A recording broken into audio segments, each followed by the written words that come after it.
സംസ്ഥാനത്ത് അടുത്ത 3 മണിക്കൂറിൽ അതിതീവ്ര മഴയുണ്ടാകുമെന്ന മുന്നറിയിപ്പ്. 6 ജില്ലകളിൽ റെഡ് അലർട്ട് പ്രഖ്യാപിച്ചു. 5 ജില്ലകളിൽ ഓറഞ്ച് അലർട്ടും നൽകിയിട്ടുണ്ട്.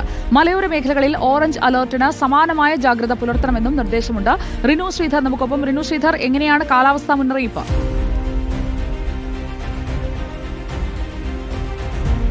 സുജയ, സംസ്ഥാനത്ത് വരുന്ന 3 മണിക്കൂറിൽ അതിതീവ്ര മഴയ്ക്ക് സാധ്യതയുണ്ട് എന്നുള്ളതാണ് കേന്ദ്ര കാലാവസ്ഥാ നിരീക്ഷണ കേന്ദ്രം മുന്നറിയിപ്പായി നൽകുന്നത്. 6 ജില്ലകളിൽ റെഡ് അലർട്ട് പ്രഖ്യാപിച്ചിട്ടുണ്ട്. തിരുവനന്തപുരം, കോട്ടയം, ഇടുക്കി, എറണാകുളം, കണ്ണൂർ, കാസർഗോഡ് ജില്ലകളിലാണ് അടുത്ത 3 മണിക്കൂറിൽ അതിതീവ്രമായിട്ടുള്ള മഴയ്ക്ക് സാധ്യതയുണ്ട് എന്നുള്ള റെഡ് അലർട്ട് പ്രഖ്യാപിച്ചിട്ടുള്ളത്. ഒപ്പം ഓറഞ്ച് അലർട്ട്, യെല്ലോ അലർട്ടുമുണ്ട്. 5 ജില്ലകളിലാണ് ഓറഞ്ച് അലർട്ട് പ്രഖ്യാപിച്ചിട്ടുള്ളത്. അത് പത്തനംതിട്ട, പാലക്കാട്, അതുപോലെ തന്നെ മലപ്പുറം, കോഴിക്കോട്, വയനാട് ജില്ലകളിലാണ് ഈ അതിശക്തമായിട്ടുള്ള മഴയ്ക്ക് സാധ്യത എന്നുള്ള നിലയിൽ ഓറഞ്ച് അലർട്ടും പ്രഖ്യാപിച്ചിട്ടുള്ളത്. അതുപോലെ തന്നെ കൊല്ലം, ആലപ്പുഴ, തൃശൂർ ജില്ലകളിൽ യെല്ലോ അലർട്ടും പ്രഖ്യാപിച്ചിട്ടുണ്ട് എന്നുള്ളതാണ്. നമുക്കറിയാം, ഇത്രയധികം അലർട്ടുകൾ പ്രഖ്യാപിക്കുന്നത് അടിയന്തര സാഹചര്യത്തിൽ. കാരണം 6 ജില്ലകളിൽ റെഡ് അലർട്ട്, 5 ജില്ലകളിൽ ഓറഞ്ച് അലർട്ട്, 3 ജില്ലകളിൽ യെല്ലോ അലർട്ടും പ്രഖ്യാപിച്ചിരിക്കുന്നുണ്ട്. അതുകൊണ്ട് തന്നെ അതിതീവ്ര മഴയ്ക്ക് സാധ്യതയുണ്ട്. അതീവ ജാഗ്രത പുലർത്തണം എന്നുള്ളതാണ് കേന്ദ്ര കാലാവസ്ഥാ നിരീക്ഷണ കേന്ദ്രവും അതുപോലെ തന്നെ ദുരന്ത നിവാരണ അതോറിറ്റിയും പറയുന്നത്. ഞാനിപ്പോൾ ഉള്ളത് തിരുവനന്തപുരം കാട്ടാക്കടയിലാണ്.